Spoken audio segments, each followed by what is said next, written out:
Allez, on est Siman Dalet, on continue Saïf Yutret, qui nous décrit les cas où on a besoin de se laver les mains.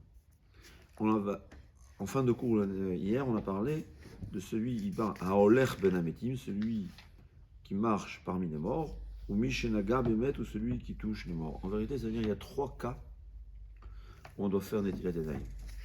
C'est si on est dans une levaya, même si on n'était pas à proximité du mort, si on a touché un mort, ou bien si on était dans une chambre avec un mort.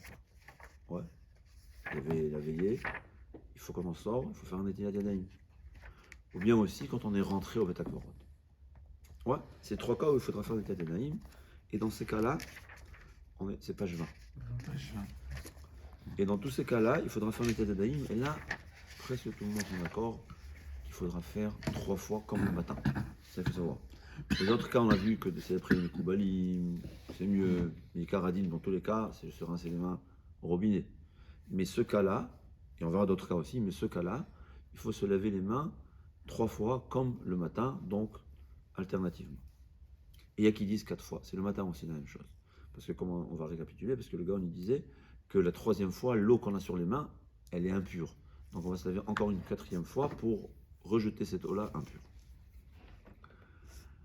Et on a dit aussi le minhag, il ne peut pas se transmettre le kli, c'est facile. On le dépose à l'envers pour qu'il reste de l'eau. Il y a aussi qui évite de s'essuyer les mains, c'est intéressant. Ou bien il s'essuie les mains avec du papier jetable. Ça c'est des minhagim. Et le minhag le plus important, de ne pas rentrer dans une maison. Ouais, avant de faire Netilat Yadayim, je me suis douté, j'ai pas vu quelqu'un qui en parle. Dans la voiture. Ouais, alors tout ça, personne ne comprend comme le minhag. C'est le minhag Israël Torah. Il faut voir la coutume. En vérité, l'habitude, par exemple, en Eretz, c'est toujours dès qu'on termine, on se lève les mains. Tout ça, de toutes les façons, c'est bien de se laver les mains le plus tôt possible pour éviter le maximum, qu'il y ait le minimum de temps, cette roar touma sur les mains. Prochaine halakha, ou mish et mafli kelav. Très intéressant. Celui, dans le temps, aujourd'hui on vit dans la propreté. Bon, Hachem. Dans le temps, on avait plein de poux. Et il y avait, comme chez les singes, ouais, il y avait la séance de nettoyage. Alors la halakha, elle est que quand on nettoie des poux, même si on n'a pas trouvé de poux, le fait même qu'on est à la recherche de poux, ça fait un roar touma, et il faudra faire un Netilat Yadayim. C'est parce qu'on touche les cheveux aussi, comme on a dit hier. Pas seulement si on touche les cheveux, très bien, regarde le Chazon Ish dit, parce qu'ils me disent, par exemple, avec un peigne, on se peigne les cheveux pour enlever les poux, il faudra faire un Netilat Yadayim. Donc ça répond à ta question. Ouais. Et je pense aussi que ma flic est là, je m'excuse, on parle des cheveux, parce qu'aujourd'hui c'est dans les cheveux, dans le temps le poux, ils étaient même dans les habits. Ouais. Ils vivaient avec les poux, c'était impossible. Impossible, regarde comment ça se passe. Tu as des descriptions, c'est incroyable. La Gemara a dit, les lits étaient pleins de taches de sang, parce que les gens ils se tournaient et ils tuaient les poux. Ouais. Le poux, c'est un insecte très intéressant que la Gemara a dit qu'on a le droit de le tuer à Shabbat. Parce que Eno paré verave, ça veut dire Eno paré verave, c'est une discussion. Est-ce que ça veut dire qu'il ne se multiplie pas avec mâle et femelle? On l'a trouvé des poux pareils. Ouais. C'est pas exact, c'est pas évident que c'est ça le sens. Mais le poux, c'est quelque chose de spécial. Donc on voit que même celui qui se nettoie de ses poux, il y a un roi Touma, il va devoir faire un netila. Il y a le cas après, il dit Nogea Bekina, celui qui touche un poux, il doit faire aussi Netilat Yadayim. C'est seulement Mishum Roi Ra'a. C'est pour ça qu'il faudra utiliser le Keli. C'est mieux, comme on a dit. Ce qu'on a expliqué. Ouais. Il y a qui disent que le robinet aussi, enlève le roi Touma. Mais des cas pareils où c'est plus roi Touma, il faudra un Keli. Si on a touché un poux. Par contre, si on a touché d'autres insectes, ceux qui sont de saleté ou propre, si c'est propre, tant mieux. Sinon, on n'a pas besoin de faire Netilat Yadayim. À savoir que le Kaf HaChaim dit que dès qu'on touche un animal impur, fin Netilat. On parle des Mekoubalim. Pour nous, je dis, on n'est pas au niveau. Bien que, comme je dis, si c'est facile, si on peut, tant mieux. Mais les Mekoubalim faisaient très attention à la Kedusha. Parce qu'on ne peut pas comprendre réellement la Kabbalah si on n'est pas vraiment, vraiment pur. On ne comprend pas tout ça, mais ça veut dire l'impureté qu'on a, ça nous empêche de comprendre des choses. Il faut savoir. Alors c'est vrai que c'est permis. On vit, c'est comme ça. C'est comme un habit. Tu le mets, tu le portes, il se salit. On ne peut pas te reprocher le fait que quand tu portes ton habit, il se scelle, il est Avera, c'est comme une tache d'encre. Ça, on va dire, ne le fais pas. Mais les Mekoubalim, ils faisaient attention que même leur habit soit totalement propre, parce que c'est vrai que pour atteindre des niveaux de Kabbalah, il faut être vraiment dans la Kedusha totale. Il y a beaucoup qui disent que Shabbatai Tzvi, le faux Messie, il faut savoir que c'était un génie. La raison pour laquelle on est tourné au vinaigre, il a utilisé sa Kabbalah pour le mal, c'est parce qu'il manquait de Kedusha. Donc, au fait, cette Kabbalah, ces connaissances de Kabbalah, lui ont fait détourner la tête. Ouais. Donc, le Kaf HaChaim qui est plus Mekoubal, c'est un grand Mekoubal, il faut comprendre. Le Kaf HaChaim, on n'a aucune idée de sa grandeur, de sa sainteté. Lui, il a son livre, il a écrit selon la Kabbalah. Mais c'est à connaître toujours. Mais comme je dis, si on peut facilement, pourquoi pas. Ouais. J'ai le robinet, il y a un cali toujours à côté du robinet, on a touché un pouls, tu peux faire un étayage avec le cli, qu'est-ce qu'il y a? Ouais. Avec Koubal, il va chercher, il va le faire, parce que sinon le soir, quand tu vas étudier sa Kabbalah, il va mal comprendre. Donc il est obligé de le faire. Nous, on n'étudie pas la Kabbalah, alors ça va.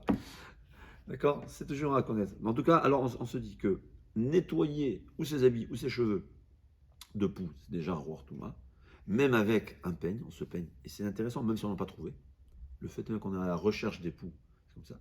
Comment ça marche, je ne sais pas. Mais c'est comme ça, c'est le Kabbalah. Et aussi, si on a touché un pouls. Toucher un pouls, il faut en faire un Tazadaïm. Par contre, tous les autres insectes, c'est pas comme ça. Sauf le Kaf HaChaim qui ramène que selon certains Mekoubalim, dès qu'on a touché même un chien, en fait, parce que c'est tamé, il faudra faire un Tila. Ça ne veut pas dire que c'est interdit de toucher, mais c'est à toucher pour se purifier. Le cas qui était, il dit, Hameshamesh mitato, celui qui est avec sa femme, rapport, il est obligé de faire un Tazadaïm. En vérité, c'est Mikaradin, c'est avant. Et là aussi, on fait plus attention avec un Keli et 3 fois, alternatif. Parce que c'est une Touma spéciale, plus élevée. Ouais.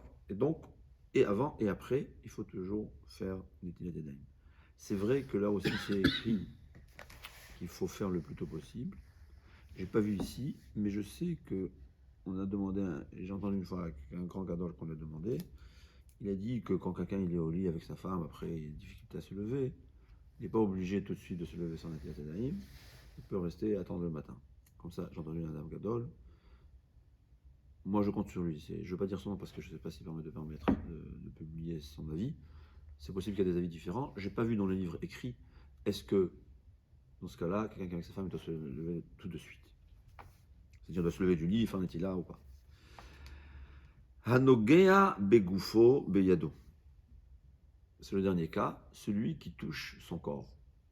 Ça veut dire, on parle des endroits cachés. C'est-à-dire, on a parlé des pieds. Les pieds, apparemment, même si on est dans les pays où on vit, les pays chauds où les gens y vivent sans chaussures, sans chaussettes. Par exemple, en Arabie, tu vois que même les rois, je pense, comme ça je crois avoir vu, que même les princes, au fait, ils ont ni chaussettes et tu vois leurs pieds. Alors c'est très étonnant, parce que puisque là-bas, c'est comme ça, on peut même faire la tfila sans chaussettes. Parce que même devant un roi, on s'habille de cette façon. Et en principe, théoriquement, les pieds n'auraient pas eu de Touma, parce qu'ils sont à l'air libre. Mais quand même, là, le Khas qui a dit, on parle de Nogea Beraglav. Donc je comprends que Nogea Beraglav, même si les pieds ils sont découverts, c'est quand même toujours sale.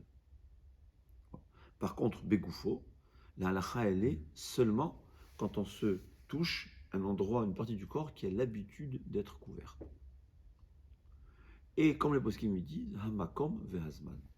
Tout dépend de l'endroit dans lequel tu te trouves, et tout dépend de l'époque, si c'est en été ou en hiver. Non, c'est vrai qu'il y a des endroits, comme on a dit, si les gens ils sont dans la rue en tricote-peau comme ça, ils se touchent ici. Ouais, bien que d'habitude, parce qu'il y a ce qu'on appelle la tsniout qui est, il faut le faire.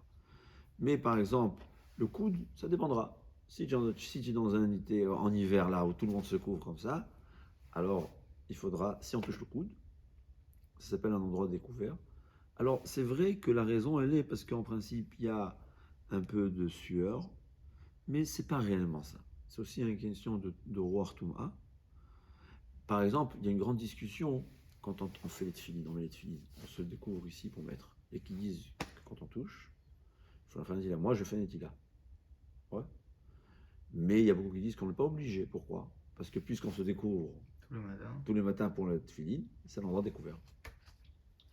Il y a toujours cet aspect de propreté et cet aspect de roi Touma. Alors là, ça dépend des endroits découverts. C'est pour ça que les Karadines, On n'est pas obligé de faire Netilah. Personnellement, voilà, j'aime bien être propre, je me sens comme ça. On a de l'eau à côté. Si je me retrouve dans l'avion et j'ai pas de Netilah, je fais la tefila comme ça, il n'y a pas de problème. Mais quand on est ici, il y a tellement, dans les synagogues, il y a partout de l'eau, il n'y a pas de problème. Ouais. Donc on parle ici d'un endroit découvert, on parle du coude par exemple. Alors ça dépend. Si on est en été où les gens ils sont avec le coude découvert, il n'y a pas de problème. Mais si c'est un endroit où on a toujours le coude découvert, même les pieds ça pourrait être. Ouais, si les gens ils sont en short en général, il n'y a pas de problème. Mais sinon, il faudra faire Netilat Yadayim si on touche le pied. Ouais, le ventre, c'est toujours Nefilat, le ventre. Ouais, le ventre c'est un endroit découvert. C'est un endroit qui est bien découvert. Je me rappelle qu'Rav Eliashiv disait qu'un bébé, puisqu'on a l'habitude de l'habiller, il n'y a pas de problème. Partout où tu touches, c'est aucun problème. Même ses pieds, comme ça je me souviens, il n'est pas propre, il n'est pas sale, je veux dire. Et il a l'habitude d'être découvert, il n'y a pas de problème. Donc on n'a pas besoin de faire un Netilat Yadayim quand on le touche. Donc qu'est-ce qu'il dit? Qu'est-ce qui se passe? Misha Asa Achad Mikol Elul Velo Natal. Il a fait ça, il n'a pas fait Netilat. Qu'est-ce qu'il va avoir? Im Talmud Chachamhu Talmudo Mishtaker. Si c'est un Talmud Chacham, il va oublier ce qu'il étudie. Ouais, des fois on ne comprend pas. Les mathématiques, on se rappelle, et la Torah en soi on oublie. Il faut savoir, voilà, c'est voir Torah. Ve'im eno Talmud Chacham. Et si c'est pas un Talmud Chacham, Yotse Midato. Il perd sa tête. Qu'est-ce que il perd sa tête? Il Mishnah. En Adam Chote, et là, Imken Nichnas Bo Warshtut. Ouais. Il va faire des avérotes. C'est la plus grande des stupidités. Ouais. Quelqu'un qui perd il fait par paresse, par un manque d'attention, pour un petit plaisir, il va perdre des années, des milliards d'années de Olam Haba. C'est un. Ouais.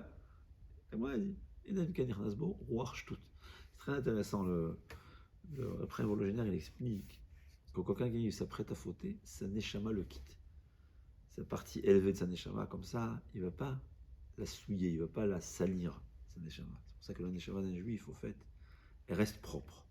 Parce qu'au moment où il faute, la partie plus importante de sa neshama le quitte. À ce moment-là, parce que la Avera, c'est pour ça qu'il disait, c'est pour ça que c'est du roi Shtut, que son date, il s'en va. Ouais. Il dit comme ça.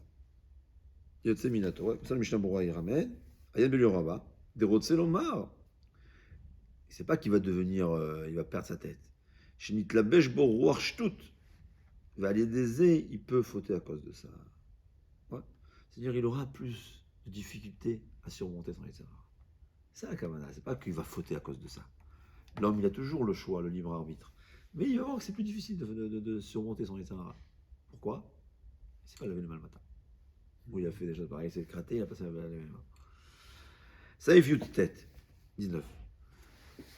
Hamakiz dam me'aktefaim velo natan yadam mefachet shevar yamim. Celui qui faisait un kazad dam, c'est quoi un kazad dam? Dans le temps, c'était un système d'entretien de santé, au fait. Ça guérissait, il se faisait des prises de sang.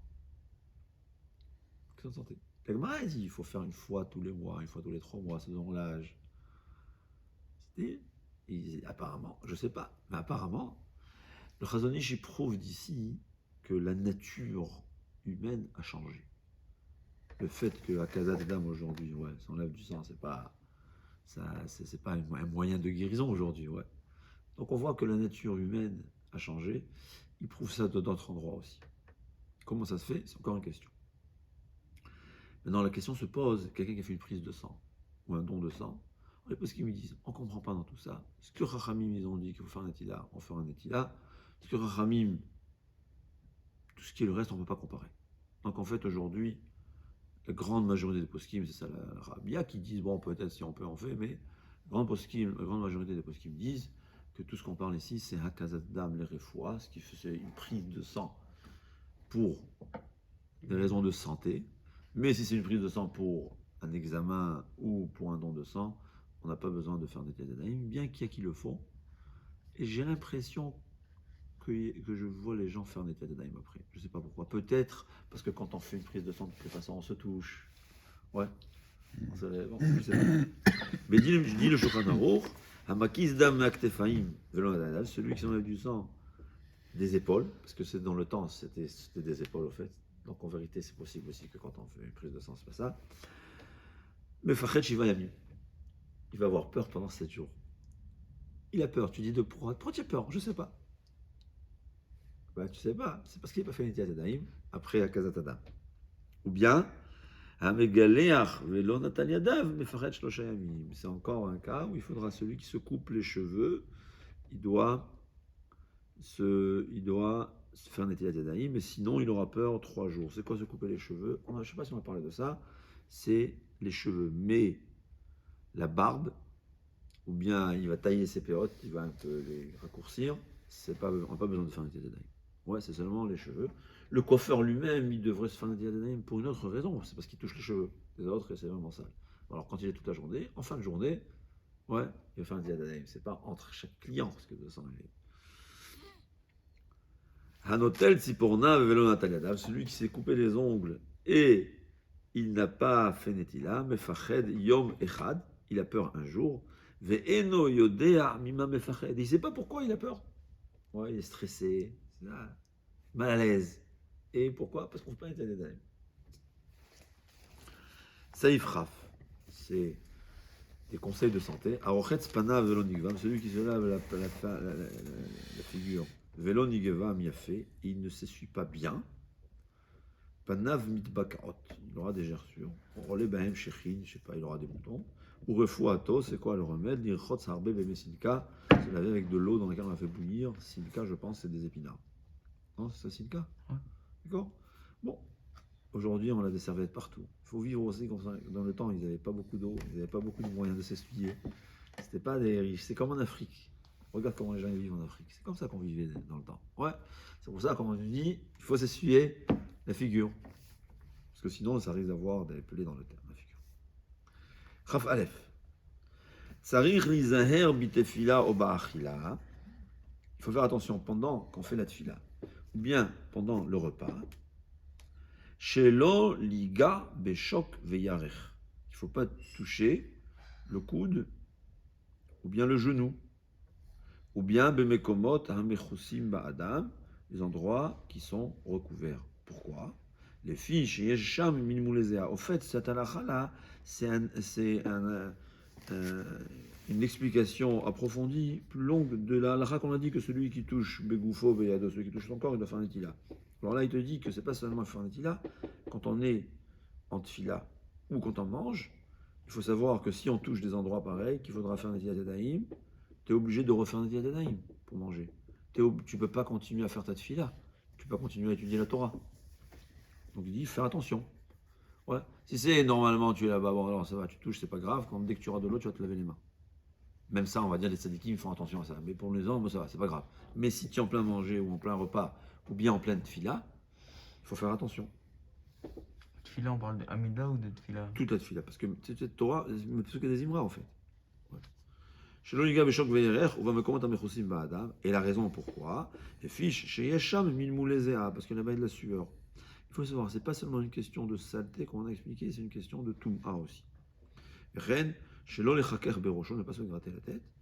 Aval hamekomot hamegoulim berosho ou befanav. Si c'est l'endroit découvert de sa tête, comme on a dit, en dessous de la kippa.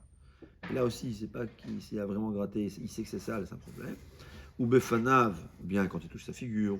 Ou bemakom hamegoulé chez bizrorotav, ou bien la partie découverte de ses mains. En les hakpid, il n'a pas besoin de refaire un Netilat Yadayim, mais comme on a expliqué, ça dépend. Si tu es en Israël en été où tout le monde est sans manche courte, même si tu touches là, tu n'as pas de problème. Bon. Donc voilà, il dit la tefila et dit le Shulchan Aruch, ve'u adin mishamora besha'a she'osek batorah. C'est aussi quand quelqu'un étudie la Torah, c'est la même halakha. Maintenant, ici là-bas, il faut savoir une chose, il dit comme ça. Bon, on verra quand on verra la halakha plus tard, on va expliquer.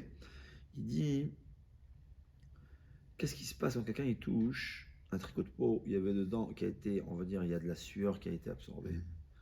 Alors c'est très intéressant, pour ce qu'ils me disent, c'est pas la peine de faire un Netilat Yadayim. Tout ce qu'on a parlé, c'est le corps dans lequel il y a de la sueur. Bien que c'est possible que parfois, mon tricot de peau, il y a plus de sueur que sur mon corps, mais comme on a dit, il y a moins de Ruach Touma, sauf si on sait que c'est vraiment sale. Ouais. Si vraiment il était après un entraînement et il sait que son tricot de peau il est vraiment trempé de sueur et c'est sale, il a touché ça, c'est sali, de faire un Netilat Yadayim.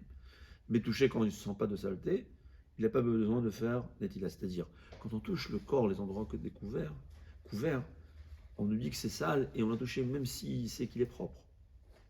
Ouais. C'est en hiver, il n'y a pas beaucoup transpiré.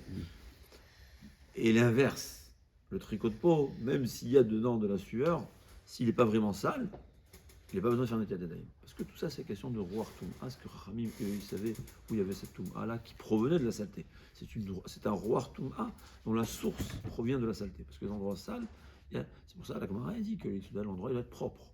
Dans la Torah, il faut être propre. Parce que là où il y a de la saleté, il y a les mauvais esprits, je ne sais pas ce que c'est tout ça, c'est des choses, j'appelle des êtres métaphysiques mauvais. Voilà, c'est ce qu'on appelle. Voilà, alors ça, Saïf Kavbet, on a encore le temps? Saïf Kavbet, Im en lo maïm, s'il n'a pas de l'eau, il peut laver ses mains, il peut nettoyer ses mains, betzror, des pierres, des gravés. Du gravier, ça veut dire obéafar, du sable, obéchol midé menake, ou tout ce qu'il peut nettoyer. Veyevarech al nekiyut yadaim, il pourra faire la bracha de al nekiyut yadaim. Veyoel nitfila. Ve'alon le'avir ruach ra'ach alehem, ça va être les mains propres, il pourra faire la tfila, mais il aura ses mains encore avec ce mauvais esprit. On parle surtout, je pense. Il faut que je vérifie en vérité. C'est comme ça. Alors, la bracha, actuellement, on ne la fait pas. Parce qu'il y a une marloquette, est-ce qu'on fait une bracha pareil? Parce que c'est une bracha qu'on n'a pas vue dans le chachamim. Mais, date et Betosef que oui, dans tous les cas, toujours quand c'est safek brachot, laquelle, quand on a une marloquette dans la bracha, on ne fait pas la bracha. Mais ce qui est intéressant, qu'il faut se nettoyer. Mais il y a qui disent que ce nettoyage-là, il pourra nettoyer même Ruach Tum'a. Donc, c'est pas seulement l'endroit que j'ai touché, c'est toute la main. Ouais. J'ai pas d'eau. Il y a une coupure d'eau, on va prendre la serviette, on va se nettoyer la main dans la totalité, même s'il a touché rien que par un doigt. Ouais, il a touché juste ici, mais pour le Ruach Tum'a, il faudra se nettoyer toute la main. Il y a qui disent que c'est valable aussi, même pour enlever le Ruach Tum'a. Bien que le Shouchat Yosef dit que non, c'est peut-être qu'il parle ici du matin, la Netilat Yadayim du matin. Pour la Netilat du matin, c'est sûr que le Nekiyut ne va pas servir, il faut de l'eau. Mais tous les autres cas, il faut savoir qu'il y a qui pensent que ça enlève même le Ruach Tum'a, mais évidemment, comme c'est une marloquette, dès qu'il y a de l'eau, il faudra se laver avec de l'eau. Et là, on va terminer peut-être le dernier saïf. L'otiknun netilat yadayim, ela le kriyat shema velet tfila. Aval brachot de shacharit, yachol levarer kodem netila. Mais les brachot du matin, on peut faire netila, on peut faire les brachot sans netila. Et il parle, ela imken ou yeshen al mitator, seulement s'il dort sans pyjama, ou bien en sous-vêtements. Parce que c'est sûr, c'est-à-dire, dans le cas où il est en pyjama, c'est pas évident que ses mains sont sales. C'est pas évident. Donc, quand même, il doit faire, pour faire le Shemona Esrei Kratchema, il doit faire le Tiatanei. Mais les brachot à Shachar, comme ses mains ne sont pas évidemment sales, c'est pas évident, en principe, ils sont encore suffisamment propres, il a le droit de faire les brachot à Shachar. Par contre, s'il sait qu'il s'est endormi d'une façon. Parce qu'il est sous son pyjama, sans sa serviette, il n'y a pas de problème. Il est en sous-vêtements, donc c'est évident qu'il a touché des parties recouvertes, généralement recouvertes de son corps. Là, il n'a pas le droit de faire aucune bracha avant de faire Netilat Yadayim ou de se nettoyer la main s'il n'a pas. S'il y a une coupure d'eau, il va devoir se nettoyer. C'est une chose, oui. Ça, c'est selon un. Mais un autre, ça, c'est selon un qui dit qu'on fait Netilat le matin parce que c'est sale. Mais un autre qui dit qu'on fait parce qu'on dort. Ouais, donc c'est ça. C'est pour ça. Tout ce takana-là. C'est pas parce qu'on est sale, c'est pas parce que, mais c'est en général on est sale. Oui. C'est pour ça que je dis. C'est-à-dire, la Netilat Yadayim que Chachamim ils ont institué à cause de la généralité des cas, c'est seulement quand je dors, et ça c'est seulement pour Shemona Esrei et Kriyat Shema. Mais les brachot à Shachar, on peut les faire sans. Mais si je sais que mes mains sont sales, même les brachot à Shachar, j'aurais pas le droit. Quand c'est ce qui m'explique le Shulchan Aruch. On a terminé. Siman Dalet, on commence demain. Simané, Kol Tuv, et Be'atzlacha Rabba.